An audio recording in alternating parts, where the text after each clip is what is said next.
Olá pessoal, aqui é o Stanley do canal Stanley Amarante e eu tô aqui para mais um vídeo do quadro analisando a obra do Sapiens, para continuar com a análise da parte 2 do livro da Revolução Agrícola, agora o último capítulo, o capítulo 8, que fala da ausência de justiça na história. Para a gente contextualizar, o Sapiens é este livro aqui, uma obra do Yuval Noah Harari, que foi publicada inicialmente em 2011, lá em Israel, e ela tenta fazer uma síntese do que a gente sabe sobre o percurso da nossa espécie e algumas hipóteses sobre questões que influenciaram o desenvolvimento dela até o atual estágio. O Yuval Noah Harari é um historiador, ele é especializado em História Mundial e professor da Universidade Hebraica de Jerusalém. Agora vamos logo para o nosso capítulo 8, não existe justiça na história. Deixa eu mostrar aqui para vocês, é este capítulo aqui. Acho que deu aí para vocês terem uma boa visão. O autor ele começa reafirmando que os humanos se valem da criação de ordens imaginadas e da escrita para construir e organizar-se em redes de cooperação em massa.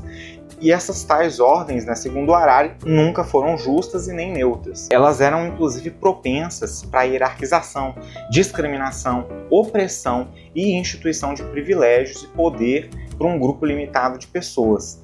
Ele questiona a igualdade, inclusive na ordem imaginada dos Estados Unidos, que foi estabelecida lá com a Constituição deles em 1776, que concebia apenas como uma igualdade que era perante as leis e que nada tinha a ver com seguro-desemprego, com educação integrada ou seguro de saúde. Ele também pontua como a lei férrea da história é que toda hierarquia imaginada negue suas origens ficcionais e afirme ser natural e inevitável. E até onde a gente sabe, ideias fundamentalmente hierarquizantes, como a supremacia branca, a lógica do capitalismo, o sistema de castas na Índia, são produtos da imaginação humana. As distinções consideradas por essas crenças, elas são em sua maioria fruto de leis e normas inventadas pelos seres humanos.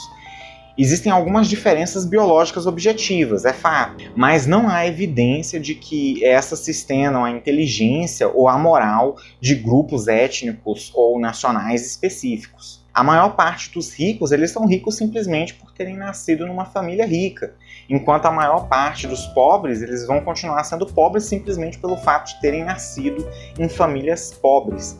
E o autor afirma que, para ele, infelizmente, as sociedades humanas complexas parecem exigir hierarquias imaginadas e discriminação injusta. E ele ainda diz que as hierarquias, na percepção dele, têm uma função importante, que é permitir que os estranhos saibam como tratar uns aos outros sem precisar despender esforço para se familiarizar pessoalmente com essas pessoas. Nesse sentido, a diversidade de aptidão e caráter, elas costumam também ser medidas a partir das hierarquias imaginadas. E para ele isso ocorre de duas formas. A primeira forma é que a maioria das habilidades ela precisa ser cultivada e desenvolvida, e ter ou não a oportunidade para fazer isso costuma depender da sua posição na hierarquia imaginada. E a segunda forma é que, mesmo que as pessoas das diferentes classes desenvolvam as mesmas habilidades, é improvável que elas tenham a mesma chance de sucesso, porque elas vão ter que jogar o jogo a partir de regras diferentes. Ele usa o exemplo dos gêmeos gêmeos idênticos que foram separados, um camponês e um burocrata, ambos tendo um talento nato para negócios, e que, em função de suas experiências e das suas relações sociais, um vai ser favorecido, o burocrata, por causa dos contatos dele, e o outro vai ter mais dificuldade de se inserir no mercado de uma grande cidade, por exemplo. Outro ponto que ele destaca é a questão da análise que ele faz da América moderna. Teve ali o surgimento de uma hierarquia fundamentada na ideia de pureza racial, isso com base na prática de importação de escravos da África. E, segundo ele, tal preferência se deveu a alguns fatores principais. O primeiro é que a África era mais próxima, o que tornava a importação mais barata. O segundo é que na África já existia um comércio de escravos desenvolvidos. E o terceiro é que as fazendas americanas da época da escravização, elas estavam tomadas por doenças que se originaram na África, e em função disso, os africanos eles eram mais resistentes por ter desenvolvido ao longo do tempo uma imunidade genética parcial.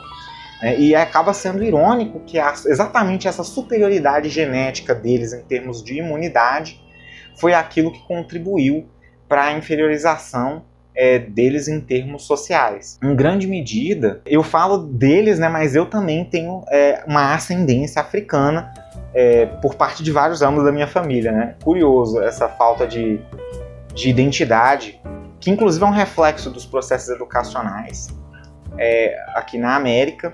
Em grande medida, né, a gente vê que isso se deveu a uma conveniência em termos econômicos, que levou a essa especificidade da estrutura americana, onde os brancos superiores acabavam dominando os negros africanos, que eram também inferiores, entre mil aspas aí.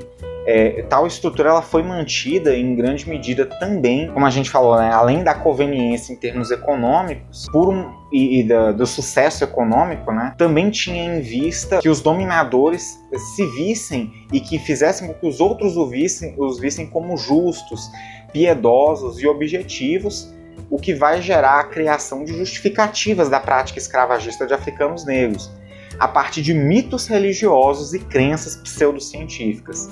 Embora a escravidão ela tenha sido abolida pouco a pouco no continente americano, os mitos, legislações e ou normas sociais racistas elas persistiram. E o resultado disso foi um círculo vicioso que se retroalimenta quando, por exemplo, após a abolição, uma maioria de famílias negras se torna e continua sendo muito mais pobres e muito menos instruídas que a maioria das famílias brancas, e que por isso tinham muito menos chances de obter educação de qualidade e um emprego bem pago do que seus vizinhos brancos, né? Essa situação ela gera o ciclo vicioso. No entanto, se o dinheiro fosse o único fator por trás dessas divisões sociais rígidas, isso acabaria desaparecendo ao longo do tempo. Só que o que acontece? Os brancos, principalmente, em vários momentos da história, assumiram que os negros são menos inteligentes, mais violentos, sexualmente libertinos, mais preguiçosos, menos preocupados com higiene. E esses estigmas, eles foram sendo naturalizados. Naturalização e estigmas que conspiram contra os negros até hoje, a despeito dessa confiabilidade nesses estigmas que é basicamente inexistente, do ponto de vista factual. Esses estigmas eles eram mitos e não fatos, mas esses preconceitos eles ficaram cada vez mais arraigados, né? Eu vou inclusive mostrar aqui um esquema muito interessante que o autor construiu, né, do círculo vicioso, onde a gente vê aqui os acontecimentos históricos, né, que vão gerar, que são ocasionais, vale pontuar, e que vão gerar um controle dos brancos sobre os negros, que vai levar a leis de discriminação, que essas leis vão gerar uma pobreza e uma falta de instrução entre os negros, e isso vai sustentar os preconceitos culturais que vão reiniciar esse processo a partir de novas leis discriminatórias ou da manutenção das leis discriminatórias existentes.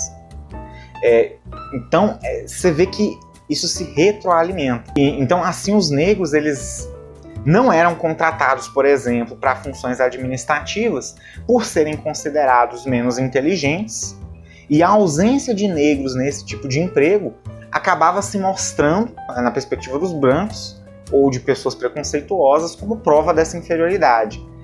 E vão existir estudos científicos que provavam que os negros eram menos instruídos, que eles tinham dentro do seu seio várias doenças que eram mais comuns e que entre eles os índices de criminalidade eram os mais altos. Só que acaba se ignorando, né, esses estudos, que esses fatos eram causados pela discriminação a qual os negros eram submetidos.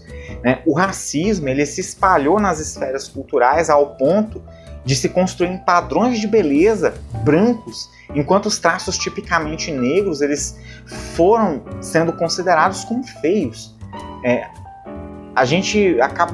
O autor, né, principalmente, acaba refletindo, né, que o dinheiro ele gera dinheiro, a educação gera educação, a ignorância gera ignorância, E os que foram vítimas dentro dessa lógica circular, eles tendem ao longo da história a continuar sendo vítimas, assim como os privilegiados tendem a continuar tendo privilégio. E a maioria das hierarquias sociopolíticas, ela carece de base lógica ou biológica e não passa da perpetuação de eventos ocasionais sustentados por mitos.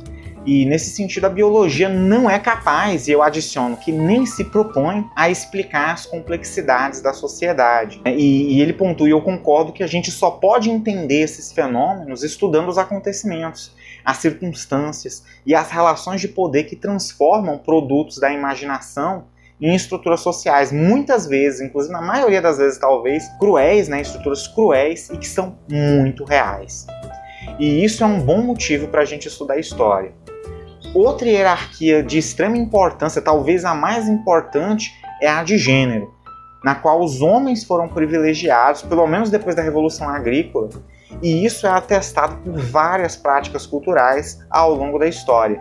Na China comunista, ali durante a política do filho único, por exemplo, tiveram épocas em que o nascimento de uma menina era considerado uma desgraça, ao ponto delas serem abandonadas, às vezes até mortas, na esperança de ter um filho homem. Um outro ponto era que em muitas sociedades as mulheres elas eram consideradas posse dos homens, né? E o abuso sexual, não vou usar a palavra aqui por causa do YouTube, era encarado como uma violação de propriedade, né? E a punição costumava ser uma indenização ao proprietário e transferência de propriedade, ou seja, você entregava a mulher para o abusador. E eu ressalto, né, tentando ali ser respeitoso na medida do possível, de que isso inclusive está na Bíblia cristã nossa, né, porque fazia parte da lógica e da concepção dos hebreus, que foram os criadores originais do texto bíblico, né, pelo menos ali da parte do Velho Testamento. Ali em Deuteronômio 22,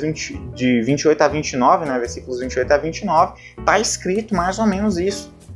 Do homem como propriedade, está lá. Ser marido era ter controle absoluto da sexualidade da esposa. Mas aí fica uma questão. Essa divisão, ela é natural? Ela tem raízes biológicas? Certamente existem diferenças biológicas objetivas, né, como gerar uma criança, por exemplo. No entanto, a sociedade ela relaciona masculinidade e feminilidade a uma série de atributos que, na sua maioria, não tem base biológica. O autor traz exemplos. Na Atenas democrática do século V a.C., com poucas exceções, a mulher não podia se beneficiar de uma boa educação, nem se envolver em negócios ou discursos filosóficos, baseado no fato dela ter um útero, e isso impossibilitaria que ela fosse adequada para essas profissões. Os atenienses da antiguidade acreditavam nisso. Os atenienses de hoje discordam, né? Ao ponto de 12% dos membros do parlamento grego, na época que o Harari escreveu, né, 2011, eram mulheres. Muitos pensam que uma parte integral de ser homem, por exemplo, também é se sentir sexualmente atraído apenas por mulheres e ter relações sexuais exclusivamente com o sexo oposto. O Harari fala, a mãe natureza ela não se importa se os homens se sentem sexualmente atraídos uns pelos outros, né? Apenas as mães e os pais humanos, inseridos em um determinado contexto, em uma determinada cultura, fazem escândalo ao saber que os filhos têm um caso com o vizinho. E existem culturas humanas que veem as relações homossexuais como algo que não é apenas legítimo, como até mesmo é socialmente construtivo. A própria sociedade grega da antiguidade, né? Você vê ali na narrativa das relações de Aquiles e Patroclo, também Alexandre o Grande, e o amante dele é Festion. Isso são mitos biológicos? Existem mitos biológicos? O Harari responde com uma frase que eu acho muito boa. A biologia, ela permite. A cultura, ela proíbe, né? É a cultura que obriga as pessoas a concretizar algumas possibilidades e proíbe outras. A biologia, ela permite que as mulheres tenham filhos. E algumas culturas obrigam as mulheres a concretizar essa possibilidade. A biologia permite que os homens pratiquem sexo uns com os outros. Algumas culturas proíbem os homens de concretizar essa possibilidade. A cultura tende a argumentar que proíbe apenas aquilo que não é natural. Mas, a partir de uma perspectiva biológica, não existe nada que não seja natural. Tudo que é possível é, por definição, também natural. No entanto, muitos dos nossos conceitos de natural ou não natural, eles são tirados não da biologia, mas de uma lógica mais teológica, no nosso caso específico, às vezes vinculado com a teologia cristã, em que o natural existiria de acordo com as intenções de Deus, né? E se a gente usar os nossos membros e os nossos órgãos para o propósito teoricamente previsto por Deus, eles se tratariam de uma atividade natural. Só que o que a gente observa? Os órgãos, eles não evoluíram com um propósito. E o modo como eles são usados, ele está em constante mudança, né? Executar uma função específica geralmente é aquilo que origina o surgimento deles. Só que depois que eles existem, eles podem ser adaptados para outros usos, né? A boca, por exemplo, surge invariavelmente pela necessidade de levar nutrientes para o corpo. Porém, ela acaba ganhando várias outras funções, como, por exemplo, funções estéticas, funções de demonstrações de afeto, né, funções de prazer. Nesse sentido, um outro exemplo que o Harari usa são as asas, né, que se desenvolveram a partir de um órgão nos insetos, principalmente, que serviam para outro propósito. Né? Por exemplo, em alguns insetos, acredita-se que elas surgiram para absorver mais luz do sol e assim aquecer os insetos. E aí, alguns insetos que saltavam e pulavam acabaram sendo beneficiados pelas asas e, com o tempo, começaram a ser capazes de planar e depois voar. Né? O conceito de multitarefas ele se aplica muito bem aos nossos órgãos e também aos nossos comportamentos sexuais. O século ele surgiu, em princípio, para a procriação. Depois evoluiu para rituais de galanteio, ganhando posteriormente vários outros propósitos sociais, né, como, por exemplo, firmar alianças políticas, criar intimidade, neutralizar tensões. A maior parte das leis, normas, direitos e obrigações que definem a masculinidade e a feminilidade refletem mais a imaginação humana do que a realidade biológica. Biologicamente, os humanos eles estão divididos entre os sexos masculino e feminino, mas homem e mulher são categorias sociais, se enquadram em um compartimento específico da ordem humana imaginada, da qual fazem parte. Né? Mitos e não a biologia definem os papéis, direitos e deveres dos homens e mulheres. O significado de masculinidade e feminilidade varia imensamente de uma sociedade para outra. Né? As características masculinas e femininas elas são intersubjetivas, passam por constante mudança. A gente vê isso aqui numa outra tabela que o Harari constrói aqui com relação a essa comparação de características biológicas de um lado e culturais de outra. Você vê que nessa comparação entre Grécia Antiga e Grécia Moderna, as características biológicas da antiguidade para a modernidade não mudaram. Já as culturais mudaram muito ao longo do tempo, relativas a essa questão de papel feminino na sociedade, capacidade feminina. Então, a gente vê que os indivíduos do sexo masculino, eles também precisam provar a masculinidade deles constantemente ao longo de toda a vida. E uma mulher ela tem que continuamente convencer a si mesma e aos demais de que ela é feminino bastante.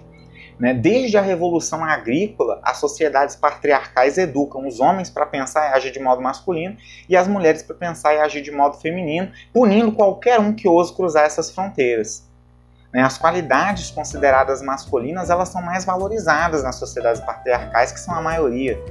E, nesse sentido, menos recursos são investidos na saúde e na educação das mulheres, elas têm menos oportunidades econômicas, menos poder político e menos liberdade de movimento. Aí a gente tem aqui também no livro algumas imagens que mostram o ideal de masculinidade na França do período monárquico, e aqui nos Estados Unidos contemporâneo, ou de um período relativamente contemporâneo, né? Luís XIV e Barack Obama. Se você olha para a figura do Luís XIV hoje, a gente não associa isso aqui com masculinidade, pelo contrário. Né? Então a gente vê que isso é mutável e depende de fatores culturais e não biológicos, não são fatores naturais, são fatores imaginados. Como o patriarcado ele é. E aí a gente tem alguns questionamentos, né? Entre esses, como é que o patriarcado ele é tão universal? Existe alguma razão biológica para que quase todas as culturas valorizem a masculinidade em detrimento da feminilidade? O Harari responde que nós não sabemos qual é essa razão, né? Mas há muitas teorias. A primeira delas é a do poder dos músculos, né? Que implica ali que os homens são mais fortes que as mulheres. Só que tem dois problemas nisso. O primeiro é que os homens são mais fortes que as mulheres apenas na média e apenas se a gente considerar certos tipos de força. As mulheres, elas geralmente são mais resistentes à fome, a doenças e à fadiga.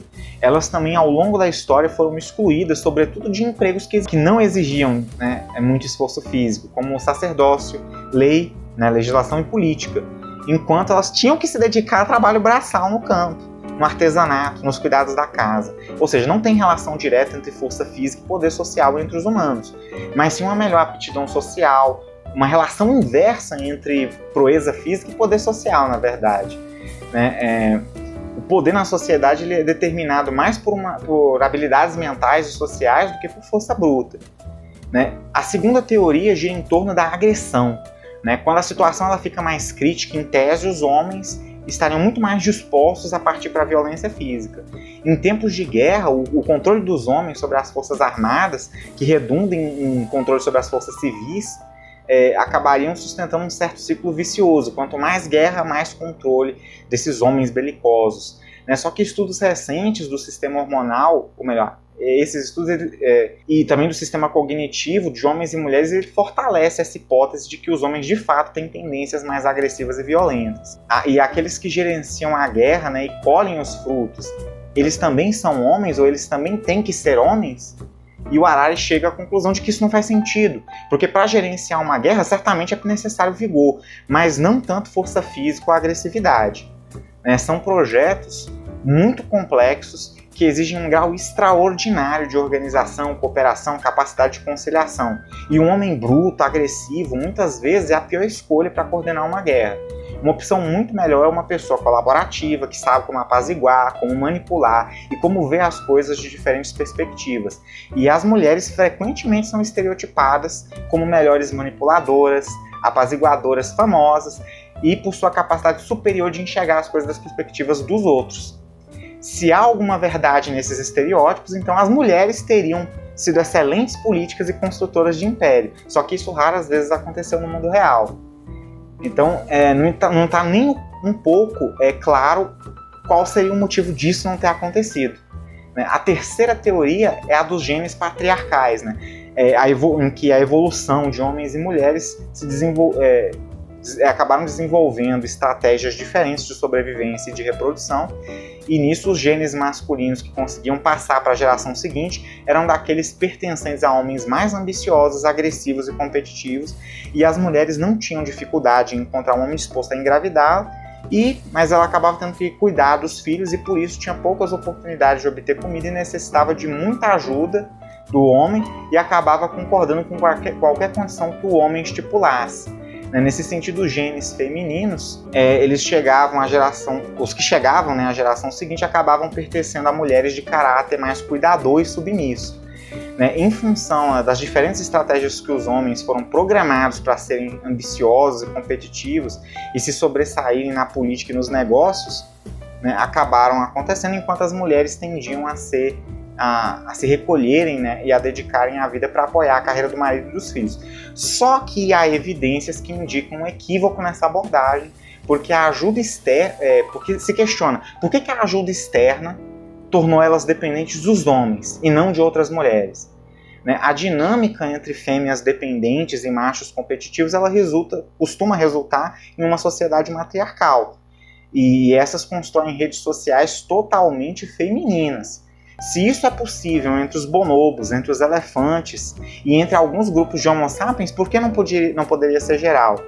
Por que as mulheres não usariam essas habilidades sociais superiores para cooperar a fim de superar estrategicamente e manipular os homens agressivos, autônomos e egocêntricos? Não se tem uma resposta satisfatória para essas questões. Talvez as suposições comuns, sobre esses estereótipos sejam simplesmente erradas. Durante o último século, os papéis sociais de gênero e sexualidade, eles vêm sendo repensados, né, e vêm sendo mudados grandemente. Embora as diferenças entre os gêneros ainda sejam significativas, as coisas vêm avançando muito rápido. O sistema patriarcal ele se baseou em mitos infundados e não em fatos biológicos. O que explica a universalidade e a estabilidade desse sistema é uma questão que vale muito a pena ser pesquisada e discutida. E é com essa questão que o Harari termina, né, e deixa a gente na dúvida, né? Então eu estou ansioso para o próximo capítulo, né, que é da parte 3. E eu vou encerrar por aqui. Lembro vocês de dar uma passadinha no canal, deixar o seu like aqui no vídeo, verificar os conteúdos do canal, a proposta, e se você gostar, lembre-se de se inscrever, de ativar o sininho, né? E recomende também para os seus colegas ou conhecidos que você acha que também podem gostar do conteúdo do canal.